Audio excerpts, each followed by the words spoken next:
Kalau ditolak perkataan orang yang lemah pikiran itu, maka akan berbahagialah yang menolaknya, sebagaimana akan celakalah yang mengatakannya. Berkata Imam Asy-Syafi'i, seorang filosof menulis surat kepada seorang filosof.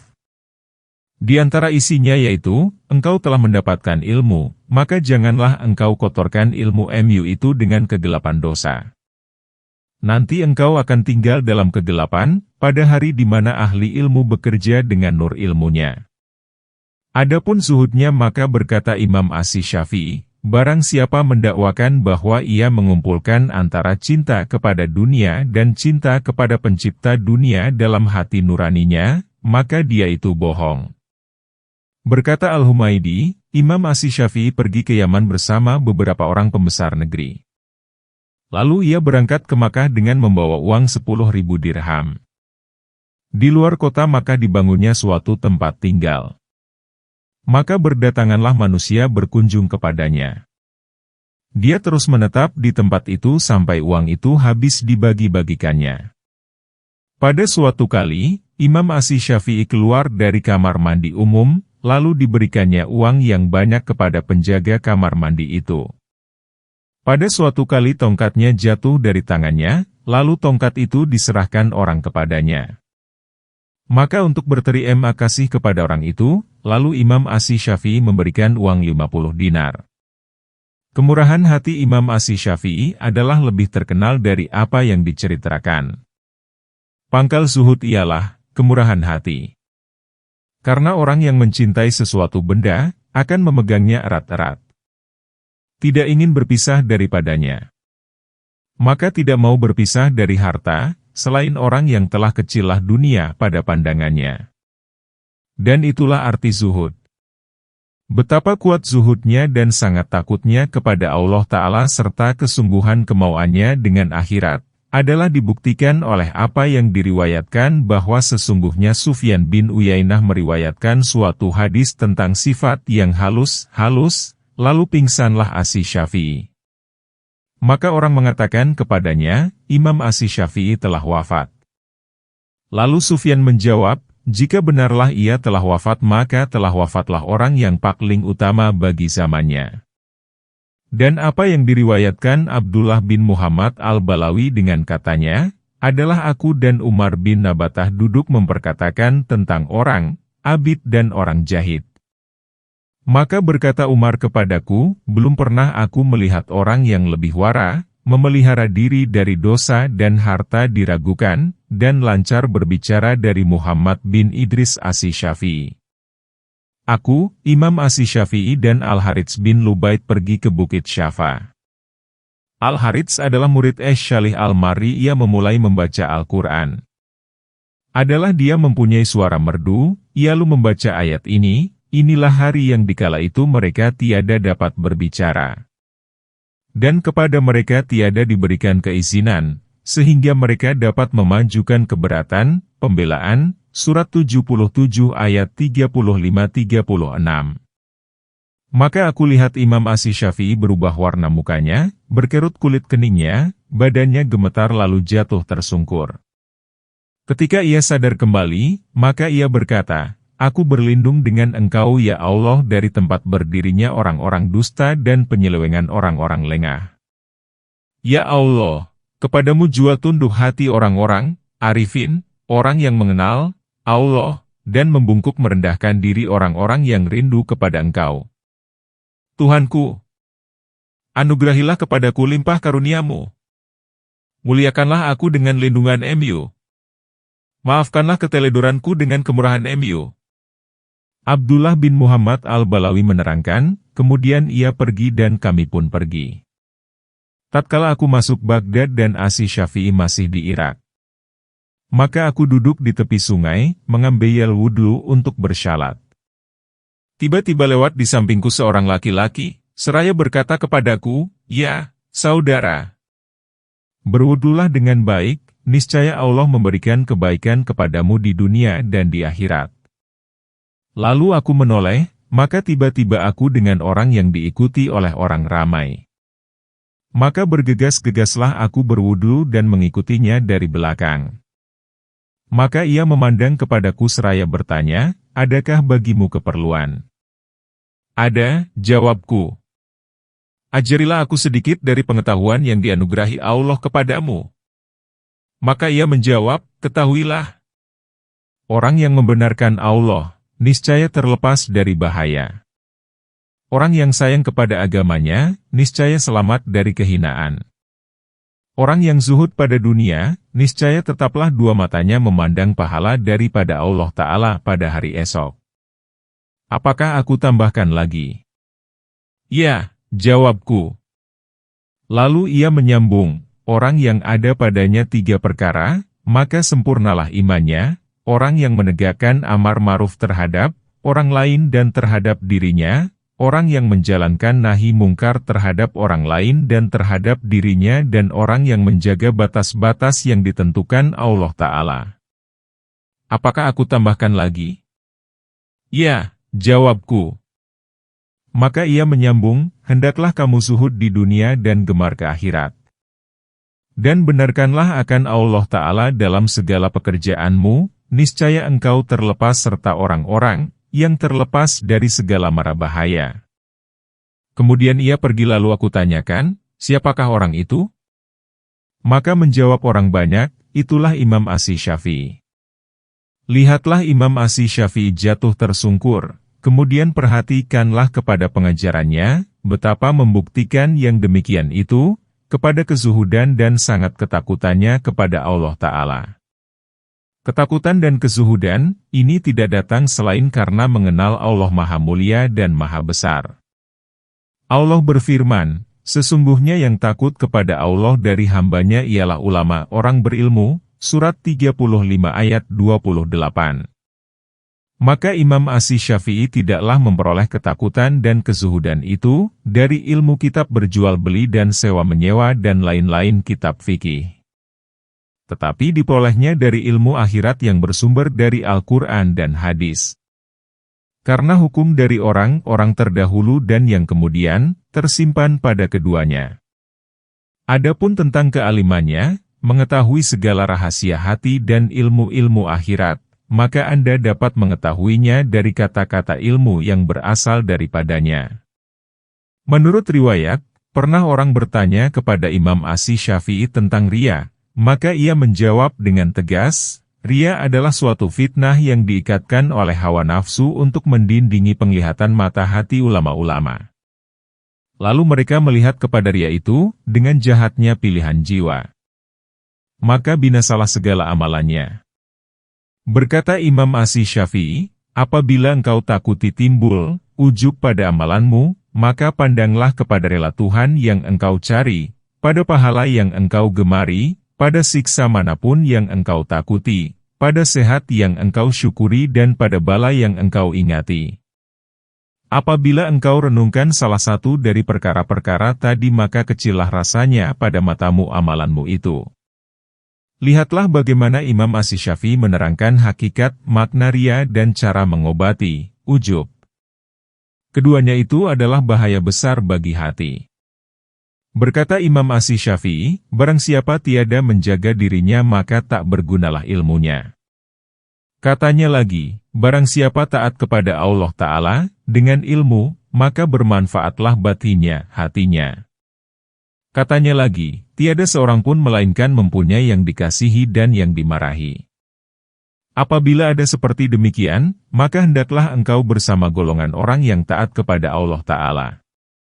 Diceritakan bahwa Abdul Qadir bin Abdul Aziz adalah seorang salih yang wara, memelihara diri dari dosa dan harta diragukan.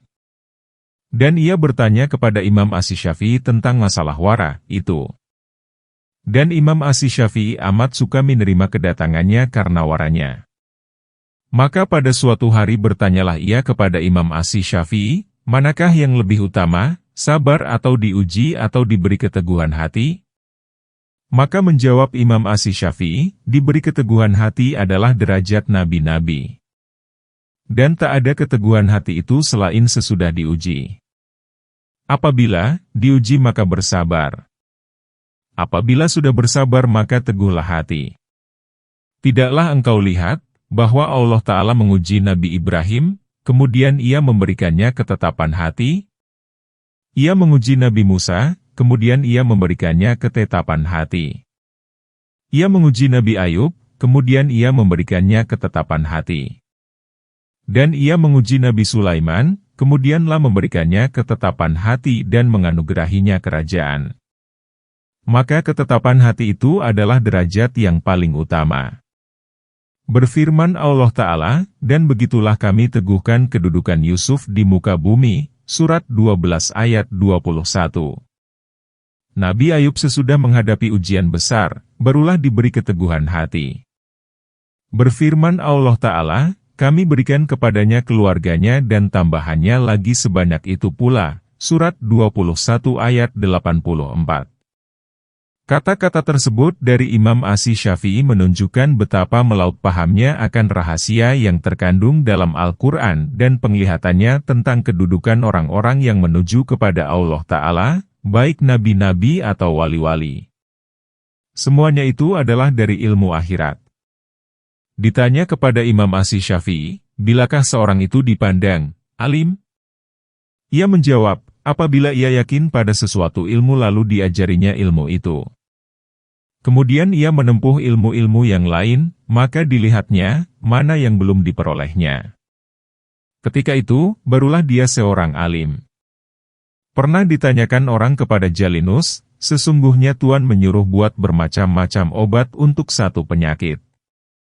Menjawab Jalinus, yang dimaksudkan dari obat-obat itu adalah satu. Dan dimasukkan yang lain ke dalamnya, adalah supaya tetap ketajamannya, karena kalau masing-masing sendiriannya itu membunuh. Contoh tadi dan lain-lainnya yang tidak terkira banyaknya, menunjukkan ketinggian derajat Imam Asy-Syafi'i tentang mengenal Allah Ta'ala dan ilmu akhirat. Adapun maksudnya dengan ilmu fikih dan perdebatan di dalamnya, adalah semata-mata wajah Allah Ta'ala. Dalil untuk itu adalah riwayat yang menerangkan bahwa Imam Asy-Syafi'i pernah berkata, aku ingin manusia mengambil manfaat dari ilmu ini dan ilmu lain yang ada padaku, meskipun sedikit.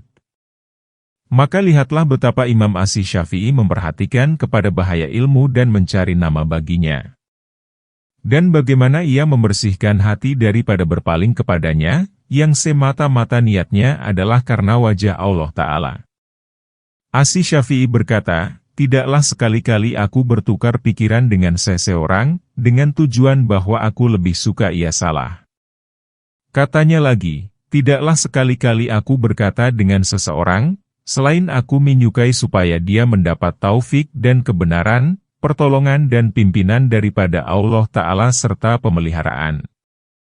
Dan tidaklah sekali-kali aku berbicara dengan seseorang, selain perhatianku supaya kebenaran diterangkan Allah dengan lidahku atau lidahnya. Berkata lagi Imam Asy-Syafi'i, tidaklah aku kemukakan kebenaran dan keterangan kepada seseorang, lalu diterimanya daripadaku, melainkan aku takut kepadanya dan aku percaya akan kasih sayangnya. Sebaliknya, kalau orang menyombong diri dengan aku terhadap kebenaran dan menolak keterangan maka jatuhlah orang itu dari pandanganku dan aku menolak berhadapan dengan dia. Inilah tanda-tanda yang menunjukkan atas kehendak Allah Ta'ala dengan ilmu fikih dan perdebatan, munadlarah, itu. Maka lihatlah betapa Imam Asy-Syafi'i dituruti orang dari jumlah perkara yang 5 itu, kepada satu perkara saja. Kemudian, bagaimana pula orang-orang itu menyalahinya dalam satu perkara tadi dan karena inilah berkata Abu Saw, tak pernah aku dan orang lain melihat seperti Imam Asy-Syafi'i. Berkata Imam Ahmad bin Hanbal, tak pernah aku melakukan sholat selain 40 tahun, yang tidak aku berdoa kepada Imam Asy-Syafi'i. Lihatlah betapa adanya keinsyafan dari orang yang mendoa dan betapa pula derajat orang yang didoakan. Cobalah bandingkan dengan Imam Asy-Syafi'i akan teman-teman dan tokoh-tokoh ulama pada masa ini. Dan apa yang terjadi di kalangan mereka yang merupakan pendendaman dan permusuhan. Supaya engkau tahu keteledoran mereka mengakui mengikuti ulama-ulama besar itu. Karena banyaknya doa Imam Ahmad bin Hanbal kepada Imam Asy-Syafi'i lalu bertanyalah anaknya, orang mana si Syafi'i itu sampai ayah mendoa semua doa ini?" Maka menjawab Ahmad bin Hanbal, "Hai anakku, Imam Syafi'i itu adalah seumpama matahari bagi dunia dan kesehatan bagi manusia. Lihatlah, adakah bagi dua perumpamaan tadi, orang yang dapat menggantikannya?" Imam Ahmad pernah berkata, "Tiada seorang pun menyentuh botol tinta dengan tangannya, melainkan ada jasa Imam Syafi'i padanya." Berkata Yahya bin Said Al-Qattan, "Tidak pernah aku bersyalat selama 40 tahun, yang tidak aku berdoa di dalamnya kepada Imam Syafi'i. Karena Allah Maha Mulia dan Maha Besar telah membuka ilmu baginya dan memberinya taufik kepada jalan yang benar." Kiranya kita cukupkan sekian mengenai hal ihwal Imam Syafi'i itu, karena banyaknya tidak terhingga. Sebahagian besar dari perjalanan hidup Imam Syafi'i ini, kami salin dari kitab biografinya, karangan Syekh Nasar bin Ibrahim Al-Muqaddasi.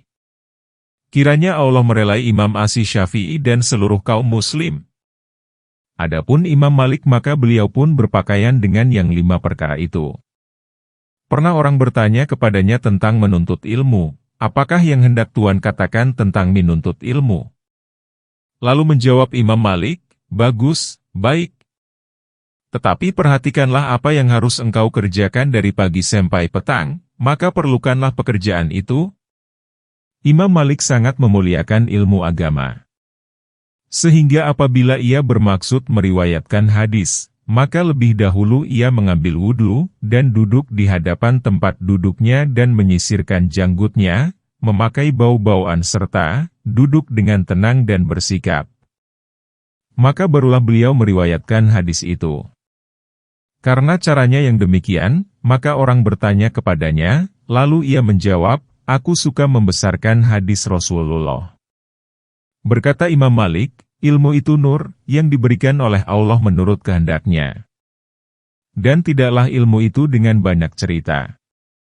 Kehormatan dan kemuliaan yang diberikan Imam Malik itu, menunjukkan kepada ketinggian ilmu pengetahuannya tentang kebesaran Allah Ta'ala. Tentang tujuan Imam Malik dengan ilmunya itu akan wajah Allah Ta'ala, dibuktikan oleh ucapannya, "Bertengkar dalam agama, tiada gunanya sama sekali." Dan dibuktikan lagi dengan ucapan Imam Syafi'i, "Saya melihat Imam Malik ketika dimajukan kepadanya 48 masalah, maka ia menjawab mengenai 32 dari masalah-masalah itu. Saya tidak tahu." Orang yang bertujuan dengan ilmunya bukan wajah Allah Ta'ala, tentu tidak bersedia mengaku tidak tahu. Dari itu, berkata Imam Syafi'i, apabila disebut nama ulama, maka Malik adalah bintangnya yang cemerlang. Dan tidak ada seorang pun yang lebih banyak jasanya kepadaku dari Imam Malik. Menurut riwayat, Khalifah Abu Ja'far Al-Mansur melarang Imam Malik daripada meriwayatkan hadis mengenai talak dari orang yang dipaksakan. Kemudian Abu Ja'far mengancam orang yang menanyakan itu pada Imam Malik. Lalu Imam Malik menyambut ancaman tadi dengan meriwayatkan di muka umum hadis Nabi yang menerangkan bahwa tidak jatuh talak orang yang dipaksakan. Maka Khalifah menyuruh pukul Imam Malik dengan cemeti. Tetapi beliau terus meriwayatkan hadis itu. Imam Malik berkata, "Tiadalah seseorang yang benar dalam pembicaraannya dan tidak membohong, melainkan akal pikirannya mendapat hiasan dan tidak akan kena bencana dan pikiran-pikiran hurafat, tahayul, pada hari tuanya." Tentang zuhudnya Imam Malik menghadapi dunia, dibuktikan oleh riwayat bahwa Khalifah Al-Mahdi bertanya kepada Imam Malik, "Adakah Tuan mempunyai rumah?" "Tidak ada," jawab Imam Malik. "Tetapi dapat aku terangkan bahwa pernah mendengar Rabi'ah bin Abi Abdirrahman berkata, bangsa seseorang ditunjukkan oleh rumahnya." Khalifah Harunur Rasyid bertanya kepada Imam Malik, "Adakah Tuan mempunyai rumah?" "Tidak ada," jawabnya. Lalu Harunur Rasyid menganugerahkan uang 3.000 dinar kepada Imam Malik, seraya mengatakan, "Belilah rumah dengan uang ini." Imam Malik mengambil uang itu, tetapi tidak dibelinya rumah. Ketika Harunur Rasyid ingin bertambah terkenal, lalu mengatakan kepada Imam Malik, seyogialah Tuhan pergi bersama kami. Aku bercita-cita membawa perhatian manusia kepada kitab Al-Muwatta, nama kitab yang dikarang Imam Malik, sebagaimana Khalifah Utsman membawa perhatian manusia kepada Al-Quran. Menjawab Imam Malik, adapun membawa manusia kepada kitab Al-Muwatta, maka tiada jalan kepadanya. Karena para sahabat Rasulullah sudah bersebar ke segenap negeri sesudah wafatnya. Lalu mereka memperkatakan hadis. Maka pada tiap-tiap penduduk negeri ada ilmunya. Nabi pernah mengatakan, perbedaan pendapat umatku itu adalah suatu rahmat. Adapun keluar bersama Tuhan, maka tiada jalan kepadanya. Nabi pernah bersabda, Madinah ini lebih baik bagi mereka kalau mereka mengetahuinya. Dan lagi Nabi bersabda, Madinah itu menghilangkan kotorannya seperti penempaan menghilangkan kotoran besi. Inilah dinarmu, seperti adanya. Kalau kamu mau, maka ambilkanlah. Dan kalau kamu tak mau, maka tinggalkanlah. Yakni sekiranya engkau memaksakan aku supaya berpisah dengan kota Madinah, maka tidak dapat engkau berbuat demikian kepadaku. Aku tidak dapat memilih dunia dari Madinah Rasulullah. Begitulah suhudnya Imam Malik pada dunia. Sewaktu dibawa kepadanya harta yang banyak dari beberapa sudut dunia untuk perkembangan ilmunya dan teman-temannya, maka dibagi-bagikannya uang itu pada jalan kebajikan. Kemurahan hatinya menunjukkan kepada zuhudnya dan sedikit cintanya kepada dunia. Zuhud sebetulnya bukan ketiadaan harta, tetapi zuhud ialah kosongnya hati dari harta itu. Nabi Sulaiman pun salah seorang yang zuhud dalam pemerintahannya. Dibuktikan betapa hina pandangan Imam Malik kepada dunia, oleh suatu riwayat dari Imam Asy-Syafi'i, bahwa Imam Asy-Syafi'i menerangkan, aku melihat pada pintu tempat tinggal Imam Malik seekor kuda hurasan, namanya Misr. Aku belum pernah melihat kuda secantik itu. Lalu aku mengatakan kepadanya, alangkah cantiknya kuda ini. Maka beliau menjawab, kuda ini hadiahku kepadamu, hai ayah Abdullah. Maka aku menjawab, biarlah kuda ini untuk tuan hamba, menjadi kuda tunggangan tuan hamba sendiri. Menyambung Imam Malik, aku malu, kepada Allah Ta'ala, memijakkan tanah dengan kuku kuda, di mana, di dalamnya dikuburkan Nabi Allah. Lihatlah betapa kemurahan hati Imam Malik dengan menyerahkan semuanya itu sekaligus dan betapa penghormatannya kepada tanah Madinah. Dibuktikan kepada kehendaknya dengan ilmu itu, akan wajah Allah Ta'ala dan tentang hina pandangannya kepada dunia, oleh riwayat yang menerangkan bahwa Imam Malik pernah berkata, aku pernah datang ke tempat Harunur Rasyid.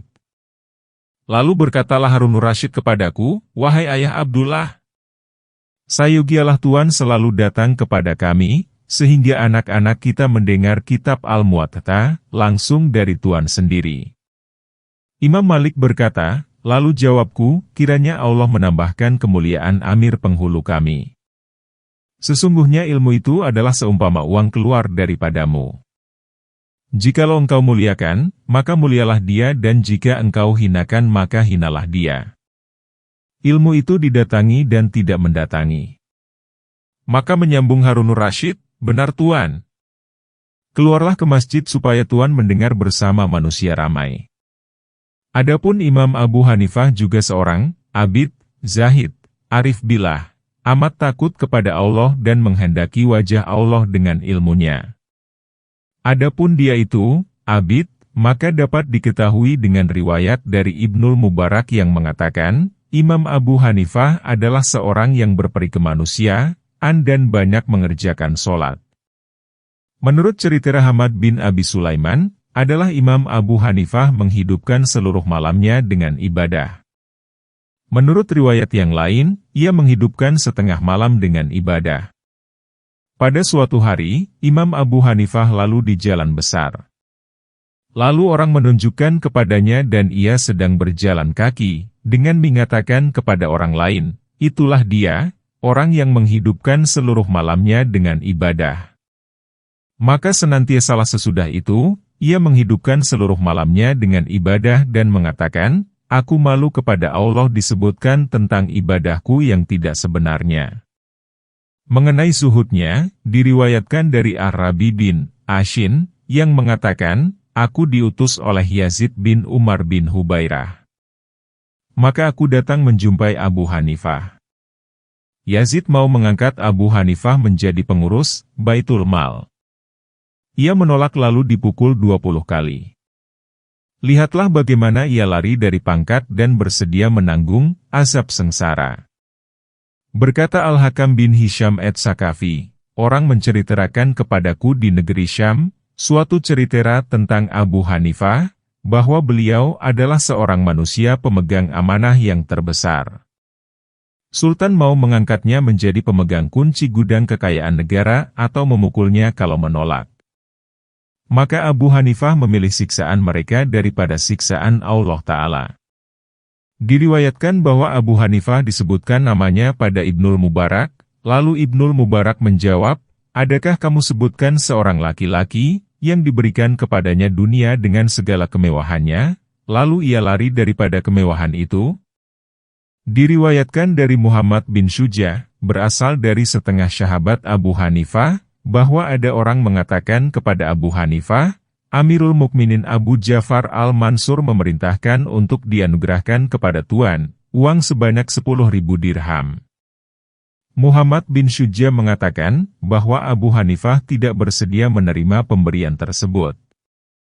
Muhammad bin Syujah mengatakan, ketika sampai pada hari yang diduga uang itu akan diantarkan kepada Abu Hanifah, maka ia mengerjakan sholat subuh. Kemudian ia menutup badannya dan tidak berkata kata sepatah kata pun. Maka datanglah utusan Al-Hasan bin Qutubah membawa uang, lalu masuk ke tempat Abu Hanifah. Dan Abu Hanifah tidak berbicara dengan dia. Lalu berkata sebahagian orang yang hadir, beliau itu tidak berbicara dengan kita, kecuali sepatah demi sepatah. Artinya, itulah kebiasaan beliau.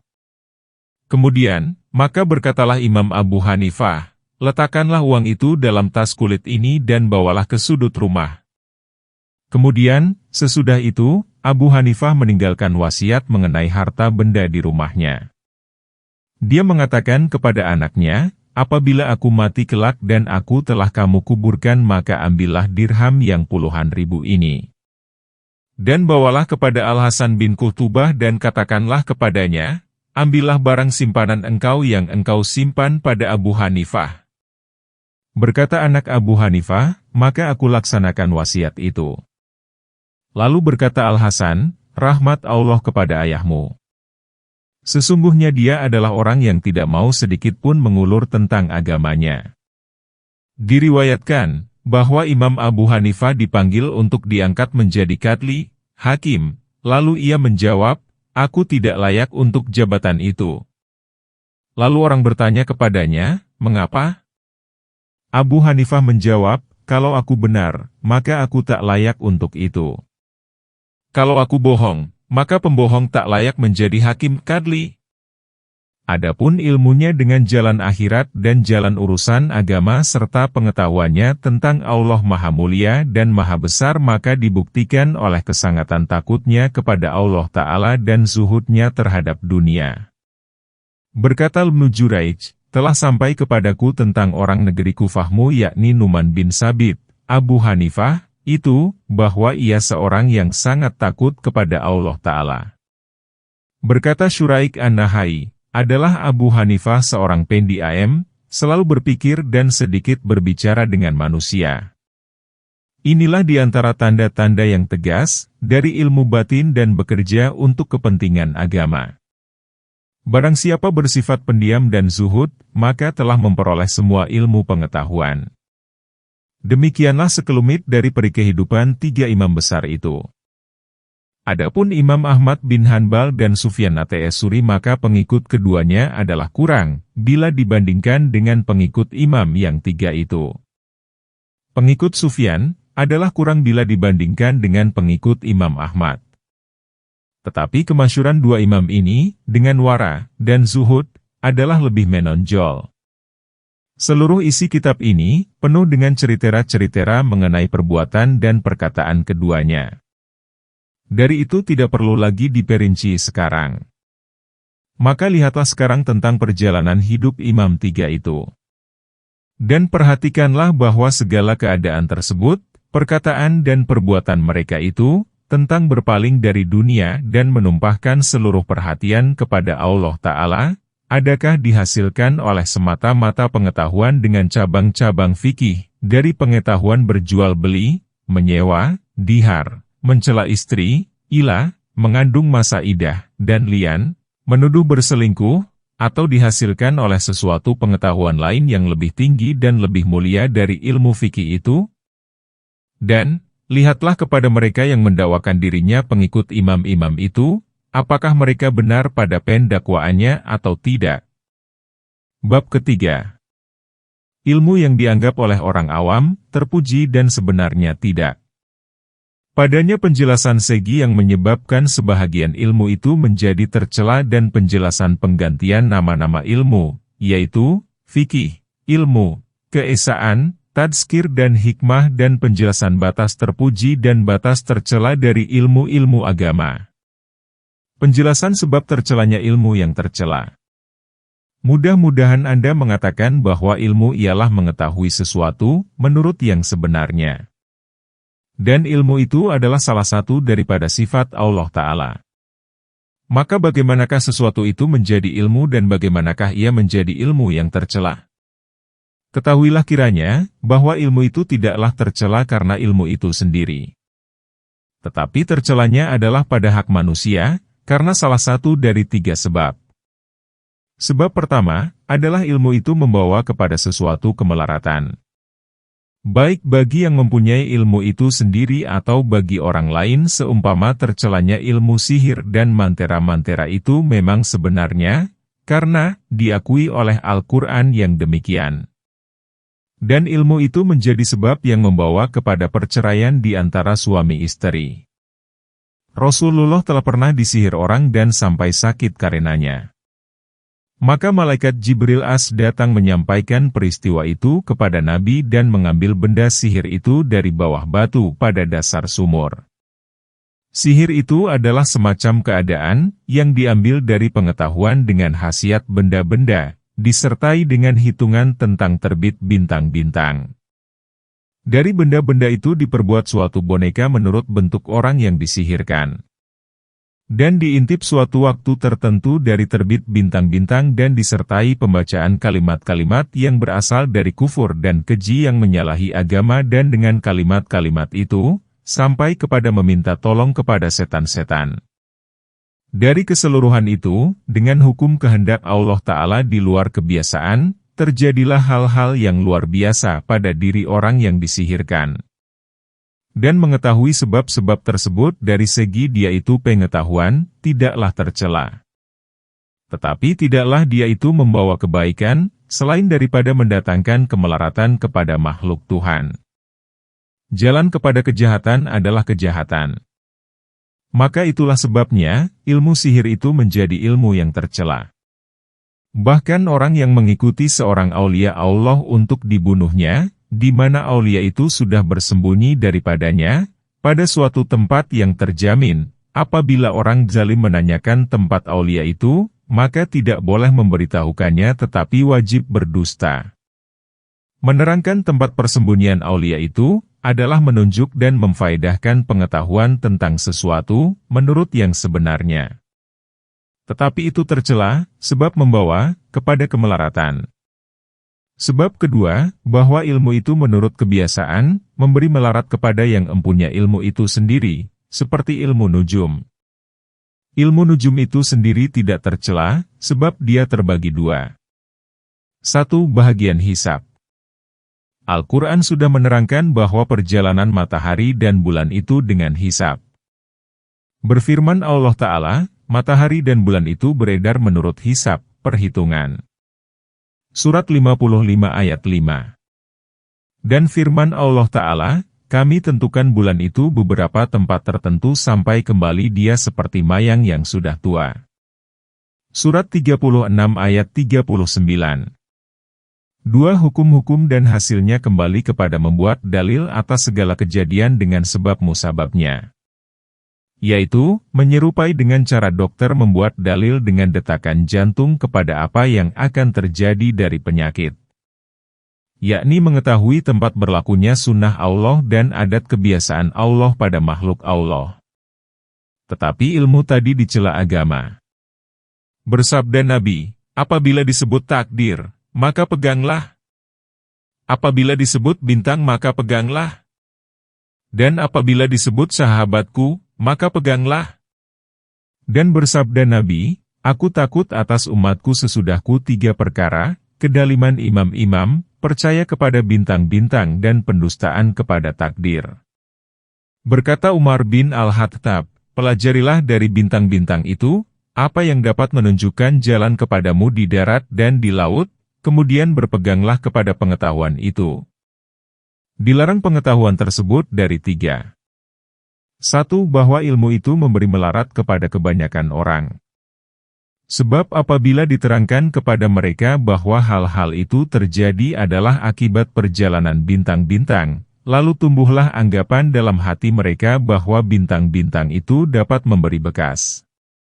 Dan bahwa bintang-bintang itu Tuhan-Tuhan pengatur, karena dia itu zat mulia di langit. Dan besarlah kesannya dalam hati, lalu kekaulah hati menoleh kepadanya. Dan hati itu melihat kebaikan dan kejahatan itu dilarang atau diharap dari pihak bintang-bintang itu. Lalu terputuslah dari hati ingatan kepada Allah Ta'ala. Orang yang lemah imannya menunjukkan pandangannya kepada perantara-perantara. Seorang berilmu yang mendalam, memandang bahwa matahari, bulan dan bintang itu menuruti perintah Allah Ta'ala. Pandangan seorang yang lemah iman, kepada adanya cahaya matahari sesudah terbit, adalah seumpama semut, jika dijadikan baginya akal dan dia berada di atas secarik kertas, lalu memandang kepada kehitaman tulisan yang terus membaru, maka dia beritikat bahwa itu perbuatan pena dan tidak meningkat pandangannya kepada memperhatikan anak jari. Kemudian dari jari, kepada tangan, kemudian kepada kemauan yang menggerakkan tangan itu. Kemudian dari tangan kepada penulis itu sendiri yang bertenaga dan berkemauan. Kemudian dari penulis itu kepada yang menjadikan tangan, kemampuan dan kemauan. Kebanyakan pandangan manusia terbatas pada sebab-sebab, yang dekat, yang di bawah, terputus dari peningkatan kepada yang menyebabkan sebab-sebab itu. Inilah salah satu sebab pelarangan ilmu nujum. 2. Bahwa keputusan-keputusan ilmu nujum itu adalah terkaan semata-mata. Tidaklah diketahui mengenai hak diri seseorang baik secara yakin atau berat dugaan. Maka keputusan dari nujum itu adalah keputusan dengan kebodohan. Maka adalah tercelanya di atas dasar ini, dari segi bahwa ilmu nujum itu kebodohan. Tiada ia suatu ilmu pengetahuan. Adalah yang demikian itu suatu mujizat bagi Nabi Idris as menurut yang diriwayatkan. Ilmu nujum itu telah lenyap, tersapu dan terhapus. Apa yang kebetulan benar terjadi dari ahli nujum itu secara luar biasa, maka itu adalah suatu kebetulan. Karena kadang-kadang muncul di atas sebagian sebab-sebab. Dan tidak terjadi akibat di belakang sebab-sebab tadi, melainkan sesudah memenuhi banyak syarat-syarat, yang tidak sanggup tenaga manusia mengetahui hakikat maknanya. Jika sesuai bahwa Allah Ta'ala mentakdirkan sebab-sebab yang masih ada, maka terjadilah yang benar.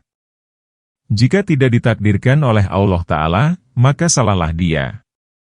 Yang demikian itu, adalah seperti terkaan orang bahwa langit akan menurunkan hujan tatkala dilihatnya awan tebal berkumpul dan berarak dari gunung-gunung. Lalu keraslah dugaannya, bahwa hujan akan turun. Dan kadang-kadang siang akan panas dengan matahari dan mendung itu hilang. Kadang-kadang terjadi sebaliknya. Semata-mata mendung belum cukup untuk mendatangkan hujan. Dan sebab-sebab yang masih ada, tidak diketahui. Begitu pula terkaan nahoda bahwa kapal akan selamat, berpegang kepada apa yang diketahuinya dari kebiasaan tentang angin. Dan angin itu mempunyai banyak sebab yang tersembunyi, yang tidak diketahuinya. Sekali ia betul pada terkaannya dan lain kali ia salah. Dan karena sebab inilah, dilarang orang yang kuat imannya dari ilmu nujum. 3. Bahwa tak ada faedahnya ilmu nujum itu. Sekurang-kurang keadaannya, ialah terperosok ke dalam perbuatan yang sia-sia, yang tak perlu dan membuang-buang umur yang amat berharga bagi manusia, pada yang tak berfaedah. Itulah suatu kerugian yang tak berkesudahan. Rasulullah lalu dekat seorang laki-laki dan orang banyak berkumpul padanya. Maka bertanya Nabi, siapa orang ini?